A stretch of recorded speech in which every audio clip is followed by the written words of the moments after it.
41 bölüm. Aradan 2 yıl ötkөндөн кийин фараон түш көрдү. Түшүндө ал дарыя боюнда туруптур. Дарыядан көрүнүшү жакшы, семиз жети уй чыгып, камыштын арасында оттоп жүрүптүр.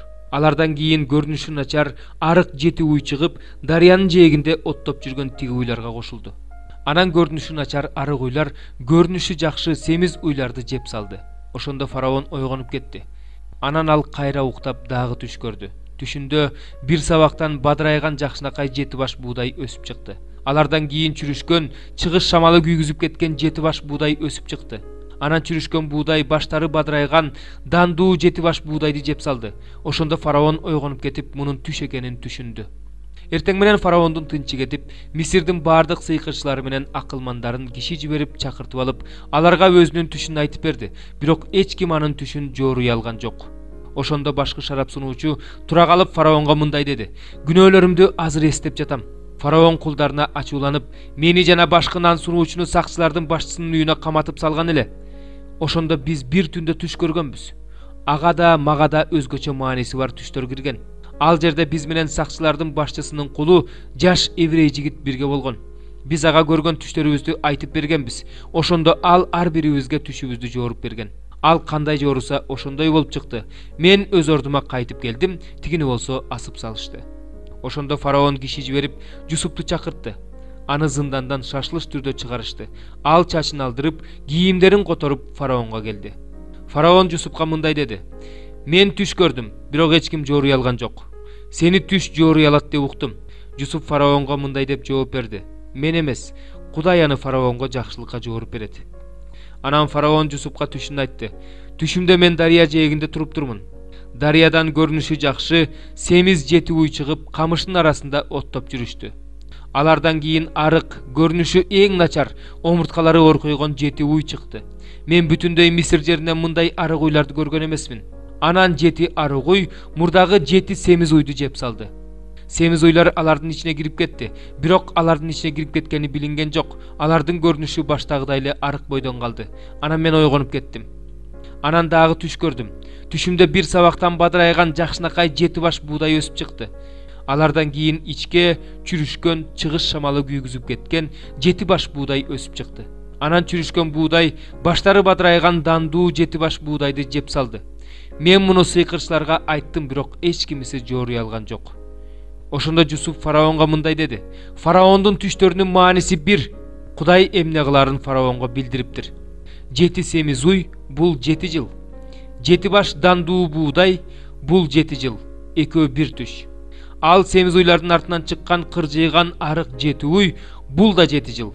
Ошондой эле чүрүшкөн, чыгыштын шамалы күйгүзүп кеткен жети баш буудай бул ачарчылыктын 7 жылы. Мына ошондуктан мен фараонго Кудай эмне кыларын фараонго көрсөттү деген. Азыр бүткүл Мисир жерине мол түшүмдүү 7 жыл келе жатат. Андан кийин 7 жылдык ачарчылык келет. Мисир жериндеги бул мол түшүмдүн баары унутулуп, жерди ачарчылык жабыркатат. Ошондо молчулуктан кийин келген ачарчылыктын кесепетинен жердеги мурунку молчулук билинбей калат, анткени ачарчылык аябай катуу болот. Ал эми фараондун түшүнүн 2 рет кайталанышы Кудай сөзүнүн чындык экенин жана жакын арада Кудай аны орундатаарын билдирет. Эми фараон акылдуу, даанышман адам караштырып көрүп, аны Мисир жерине эл башы кылып койсун. Фараон жер-жерлерге көзөмөлдөөчүлөрдү коюп, мол түшүмдүү 7 жылда Мисир жериндеги түшүмдүн 5тен 1 бөлүгүн жыйноого буйрук берсин.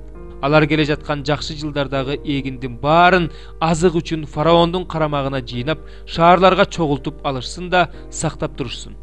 Бул азык Мисир жеринде боло турган 7 жылдык ачарчылыкта жер жүзү ачарчылыктан кырылып калбаш үчүн камдалган азык болсун." Бул сөз фараонго жана анын кызматчыларынын бардыгына жакты. Ошондо фараон кызматчыларына мындай деди: "Кудайдын руху бар ушундай адамды таба алабызбы?"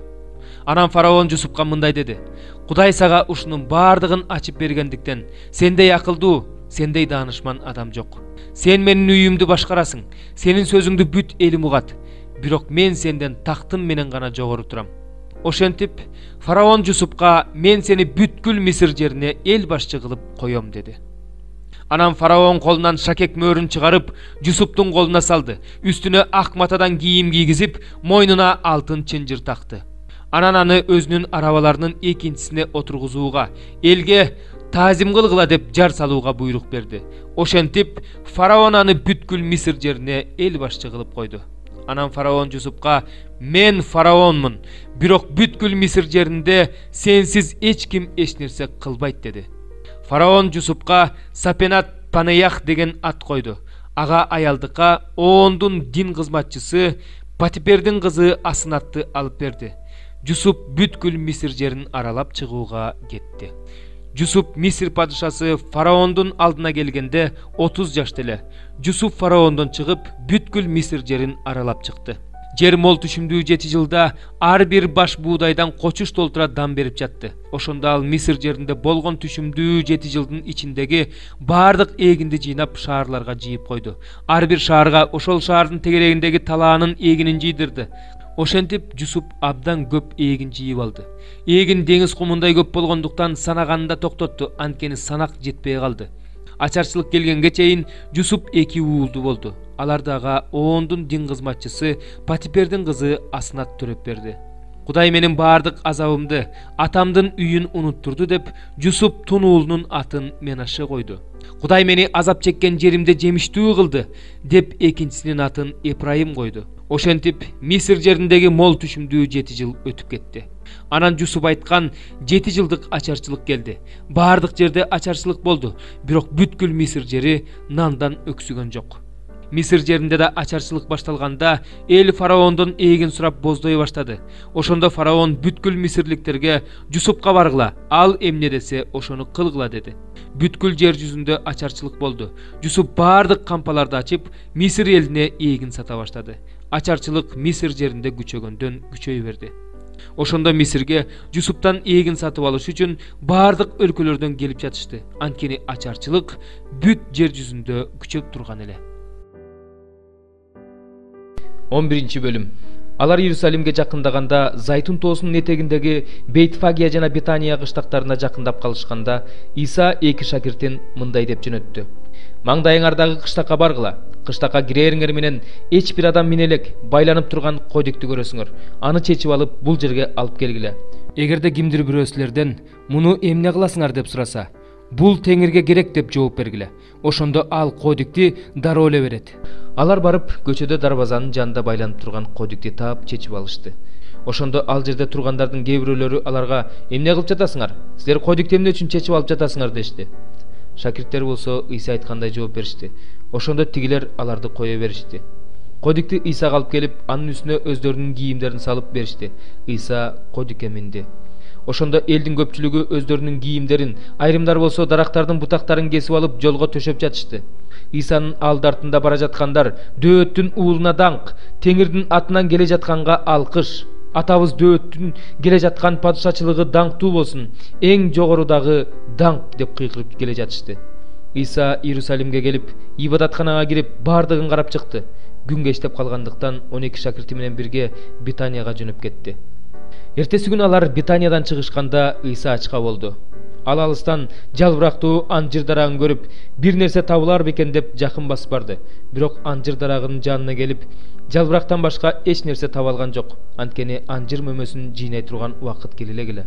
Ошондо Иса анжир дарагына: "Мындан ары түбөлүккө сенден эч ким мөмө жебесин" деди. Муну шакирттер угушту. Анан Иерусалимге келишти. Иса ибадатканага кирип, ал жердеги сатуучулар менен сатып алуучуларды кууп чыгара баштады. Акча алмаштыруучулар менен көгүчкөн саткандардын үстөлүн көңтөрүп салды. Ибадаткана аркылуу бир нерсе алып өтүүгө эч кимге уруксат берген жок. Анан элге мындай деди: "Ыйык жазууда: Менин үйүм бүт элдердин сыйынуу үйү деп аталат, деп жазылган эмес беле? Силер болсо аны каракчылардын уюгуна айландырдыңар." Мунуккан мыйзам окутуучулар менен башкы ыйык кызмат кылуучулар аны өлтүрүүнүн жолун издей башташты. Алар андан коркушчу, анткени бүт эл анын окутуусуна таң калаар эле. Кеч киргенде ал шаардан чыгып кетти. Эртең менен алар баягы анжир дарагынын жанынан өтүп бара жатышып, дарактын тамырына чейин куурап калганын көрүштү. Ошондо Петр эстей калып Исага: "Устат, карачы, сен каргаган анжир жыгачы куурап калыптыр" деди. Иса аларга мындай деп жооп берди: "Кудайга ишенгиле. Силерге чындыкты айтып коеюн. Ким бул тоого ордуңан көтөрүлүп деңизге түш десе жана ичинен шектенбей айткан сөзүн аткарылаарына ишенсе, айтканындай болот. Ошондуктан силерге айтып коеюн, Кудайдан эмнени сурасаңар да аларыңарга ишенгиле, ошондо силерге берилет. Кимдир бирөөгө каршы бир нерсеңер бар болсо, сыйынып жатканыңарда аны кечирип койгула. Ошондо асмандагы атаңар да силердин күнөөлөрүңөрдү кечирип коет. Эгерде кечирбесеңер, анда асмандагы атаңар да силердин күнөөлөрүңөрдү кечирбейт. Алар кайрадан Иерусалимге келишти. Ыйса ибадатканада жүргөндө башкы ыйык кызмат кылуучулар, мыйзам окутуучулар жана аксакалдар келип, "Сен муну кайсы бийликтин негизинде кылып жатасың? Муну кылууга сага ким бийлик берди?" деп сурашты. Ыйса аларга мындай деп жооп берди: "Мен да силерден бир нерсени сурайын. Мага жооп бергилечи. Ошондо мен да силерге муну кайсы бийликтин негизинде кылып жатканымды айтам. Жакандын чөмүлдүрүүсү Кудайдан беле же адамдардан беле? Мага жооп бергилечи." Алар болсо өз ара мындай деп талкуулашты: "Эгерде Кудайдан десек, анда эмне үчүн жаканга ишенген жоксуңар?" дейт. Адамдардан деп айтуудан коркушту. Анткени бүт баары жаканды чын эле пайгамбар деп эсептешчү. Алар Ыйсага "Билбейбиз" деп жооп беришти. Ошондо Ыйса аларга "Муну кайсы бийликтин негизинде кылып жатканымды мен да силерге айтпайм" деди. 7-бөлүм. Адамдын жердеги жашоо мөөнөтү белгиленген эмеспи? Анын күндөрү жалчынын күндөрүндөй эле эмеспи? Кул көлөкөнү эңсегендей, жалчы жумушунун бүтүшүн күткөндөй, менин энчиме түйшүктүү айлар тийди. Мага кайгылуу түндөр эсептелип берилди. Жатарымда качан таң атат дейм. Бирок түн созула берет, мен таң аткыча кыйналып оодарыла берем. Денемди курт каптап, карттанып, терилерим жарылып, ириңдеп жатат. Менин күндөрүм чыгырыктан тез айланып, үмүтсүз өтүп жатат. Менин өмүрүм жел экенин, көздөрүм кайра жакшылык көрбөстүгүн эсиңден чыгарба. Мени көргөн көз эми мени көрбөйт. Сен мени бир караганда эле мен жок болом. Булут суюлуп тарап кетет. Ошондой эле өлгөндөрдүн жайына түшкөн адам кайра чыкпайт. Ал өз үйүнө кайтып келбейт. Анын турган жери аны билбей калат. Мен тилимди ошондуктан тыйбайм. Рухум кыйналгандан улам сүйлөп жатам. Жан дүйнөм жабыр тарткандан улам даттанып жатам. Сен мага сакчы кой Кудай, мен деңиз белем, же деңизде жашаган коркунучтуу жаныбар белем. Төшөгүм сооротот, жаткан жерим кайгы капамды таратат деп ойлоп жатканымда, сен мени түштөр менен коркутасың, көрүнүштөр менен үрөйүмдү учурасың. Ошондо менин жаным, сөөктөрүм калганга караганда, дем алуумдун токтошун өлүмдү артык көрөт. Жашоодон жададым, түбөлүк жашамак белем. Мени өз жайыма кой, анткени менин күндөрүм курулай убаракерчилик. Сен ушунчалык баалагыдай, көңүл бургудай адам баласы ким? Ага ар таңда келип турасың, көз ирмем сайын аны сынап турасың. Сен качан менден көзүңдү аласың? Качан кое бересиң? Качан шилекейимди жутканга мүмкүнчүлүк бересиң? Эгерде мен күнөө кылган болсом, адам күзөтчүсү болгон сага эмне кыла алам? Эмне үчүн сен мени өзүңө бута кылып алдың? Мен өзүмө өзүм жүк болуп калдым. Эмне үчүн менин күнөөмдү жууп, мыйзамсыз иштеримди кечирбейсиң? Анткени мен эми топуракка жатам. Эртең мени издейсиң, бирок мен жок болом. 11-бөлүм. Анда эмне Кудай өз элин четке кактыбы? Албетте жок. Анткени Ибрайымдын тукумунан, Бенжамин тукумунан чыккан мен да Исраилдыкмын. Кудай мурунтадан эле билген өз элин четке каккан жок. Же силер ыйык жазууда Илияс пайгамбар жөнүндө эмне деп айтылганын билбейсиңерби? Ал Исраил элине каршы: "Теңир, сенин пайгамбарларыңды өлтүрүштү. Сенин курмандык чалынуучу жайларыңды талкалашты. Жалгыз мен калдым, мени да өлтүргөн жатышат" деп Кудайга арызданган. Бирок Кудайдын жообу кандай болду? "Мен 7000 эркекти өзүм үчүн сактап койдум. Алар Баалдын алдында тизе бүгүшкөн жок." Ошол сыяктуу эле азыркы учурда да Кудайдын ырайымы менен тандалган калдык бар. Бул иштердин негизинде эмес, ырайымдын негизинде ишке ашкан. Болбосо ырайым болмок эмес. Анда эмне дейбиз? Исраил эли издегенине жеткен жок. Тандалгандар болсо жетишти, ал эми калгандарынын жүрөктөрү таш болуп калды. Бул жөндө ыйык жазууда Кудай аларга туйбастык рухун, көрбөгөн көз, укпаган кулак берди. Ушул күнгө чейин ушундай деп жазылган. Дөөт пайгамбар да алардын дасторкону өздөрүнө тор, тузак, сыйыртмак жана жаза болсун. Алардын көздөрү көрбөш үчүн тунарсын, белдери да биротоло бүкүрөйүп калсын дейт. Алар эмне турбас болуп жыгылыштыбы деп сурагым келет. Албетте жок. Бирок алардын жыгылуусу аркылуу бутпарастар куткарылды. Бул Исраил элинин кызганычын ойготуу үчүн болду. Эгерде алардын жыгылуусу дүйнө үчүн байлык болсо, алардын азаюусу бутпарастар үчүн байлык болсо, анда алардын көбөйүүсү да байлык алып келери анык. Бутпарастар, силерге айтамын, мен бутпарастардын элчисимин, ушул кызматымды жогору баалайм. Өз кандаштарымдын кызганычын ойготалар бекем. алардын кээ бирөөлөрүн куткарып калар бекем. Анткени алардын кабыл албай коюусу дүйнөнү Кудай менен элдештирсе, анда алардын кабыл алуусу өлүмдөн өмүргө өтүү эмей эмне? Ачыткы ыйык болсо камыр да ыйык болот. Тамыр ыйык болсо бутактар да ыйык болот. Эгерде сен жапайы зайтун дарагынан сындырылып ташталган кээ бир бутактардын ордуна кыйыштырылып, ошол зайтун дарагынын ширелүү тамырына кошулуп калган болсоң, анда сен бутактардын арасында мактанба. Эгерде мактанып жатсаң, анда билип койгун, сен тамырды эмес, тамыр сени кармап турат. Мүмкүн сен бутактар мен кыйыштырылышым үчүн сындырылды деп айтып жаткандырсың. Алар ишенбестиги үчүн сындырылышты. Сен болсо ишеним менен бекем турасың. Бирок текеберденип кетпе. Андан көрө корк. Анткени Кудай табигый бутактарды аябаса, сен аямак беле. Ошондуктан Кудайдын ырайымдуулугун жана катаалдыгын билип койгун. Ал жыгылгандарга катаал. Эгерде анын ырайымы менен жашасаң, сага ырайымын көрсөтөт. Антпесең, сени да кесип таштайт. Эгерде алар ишенбестик менен жашай беришпесе, кайрадан кыйыштырылат. Анткени аларды кайрадан кыйыштырууга Кудайдын кудурети жетет. Анткени сен жапайы зайтун дарагынан кесилип алынып, баалуу зайтун дарагына, табияттын мыйзамына каршы кыйыштырылсаң, анда анын өз бутактары да кыйыштырылары анык. Бир туугандар, мактанбашыңар үчүн бул жашыруун сырды силерге ачып бергим келет.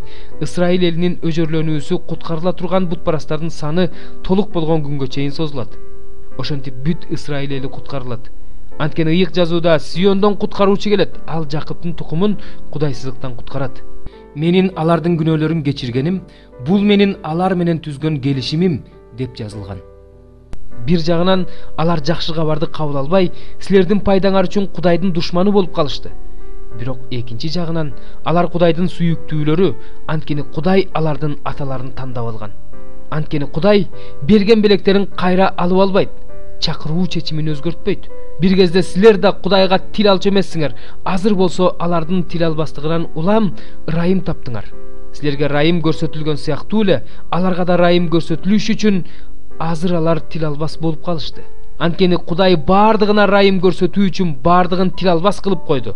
Кудайдын акылы кандай терең, анын билими кандай жеткилең, анын чечимдери акыл жеткис, анын жолдору исилденгис. Теңирдин акылын түшүнгөн адам барбы? Же ага кеңешчи болгон адам барбы? Же Теңир кайра бериши үчүн ким ага алдын ала бир нерсе берди? Анткени бардыгы андан, ал аркылуу жана ал үчүн. Ал түбөлүк даңкталсын. Амин.